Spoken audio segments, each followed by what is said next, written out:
విశాఖ నగరంలో two town police స్టేషన్లను సందర్శించిన Visakha police commissioner doctor Shankarpratap Bagchi పోలీసులు విధి నిర్వహణతో పాటు సామాజిక సేవలో కూడా భాగస్వాములు కావాల్సిన అవసరాన్ని తెలిపారు. మానవ సేవే మాధవ సేవగా భావించి ప్రజలకు సహాయం చేయాలని సూచించారు.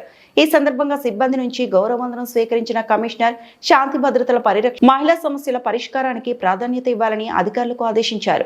దొంగతనాలు అరికట్టేందుకు సమర్థవంతంగా పెట్రోలింగ్ నిర్వహించాలని, డ్రంక్ అండ్ డ్రైవ్ తనిఖీలను విస్తృతంగా చేపట్టాలని సూచించారు.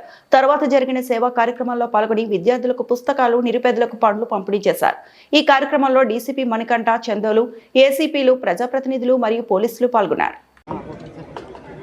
మన వైజాగ్ నగరంలో కొందరు దాతలు, అందులో శ్రీ సుందరరాం రాజు గారి ఆధ్వర్యంలో, తర్వాత లోకల్ కార్పొరేటర్స్ మిస్టర్ కందుల నాగరాజు గారి ఆధ్వర్యంలో, తర్వాత శ్రీనివాస్ గారి ఆధ్వర్యంలో, తర్వాత మేడం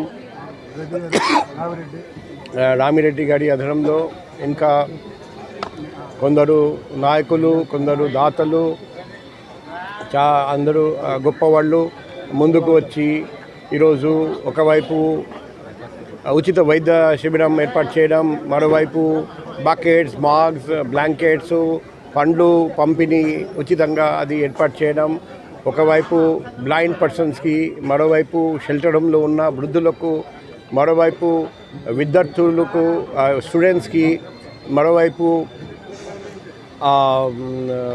మన సమాజంలో వెనకపడి ఉన్న వ్యక్తులకు. సో ఇది చలికాలం కాబట్టి బ్లాంకెట్, తర్వాత బాకెట్స్, మాగ్స్, విద్యార్థులకు పుస్తకాలు, పెన్సిల్స్ ఇవన్నీ ఉచితంగా పంపిణీ చేస్తారండి. ఈ సేవా కార్యక్రమం ఎందుకు చేస్తారంటే వాళ్ళకు తెలుసు మానవ సేవే మాధవ సేవ. ఆ మాట గుర్తు పెట్టుకుంటూ ఇలాగే వాళ్ళు సేవా కార్యక్రమం చేస్తున్నారండి. మన డీసీపీ 1 గారి ఆధ్వర్యంలో, ఏసీపీ గారి ఆధ్వర్యంలో, సిఐ 2 టౌన్ గారి ఆధ్వర్యంలో కూడా ఇది జరుగుతుంది.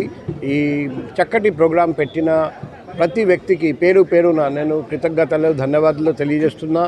మన వైజాగ్ నగరంలో ప్రతి చోట ఇటువంటి ప్రోగ్రాం పెట్టడం ఎంతైనా అవసరం.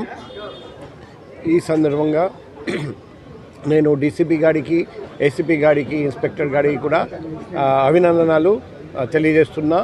అండ్ రాబోయే రోజుల్లో కూడా ఇటువంటి ప్రోగ్రాంలు ఏర్పాటు చేస్తే, నన్ను పిలిస్తే నేను ఖచ్చితంగా వస్తానని హామీ ఇస్తూ, మరొకసారి నిర్వాహకులందరికీ పేరు పేరున ధన్యవాదాలు, కృతజ్ఞతలు, అభినందనలు తెలియజేస్తూ ముగిస్తున్నాను. తీసుకొని ఇటువంటి ప్రోగ్రాం చేస్తే కమ్యూనిటీ పోలీసింగ్ కింద అది మంచి పోలీసింగ్ ఇనిషియేటివ్. అది ప్రజల అనుబంధం అది ఇంకా పెరుగుతుందని నేను నమ్ముతున్నా, ఆశిస్తున్నా.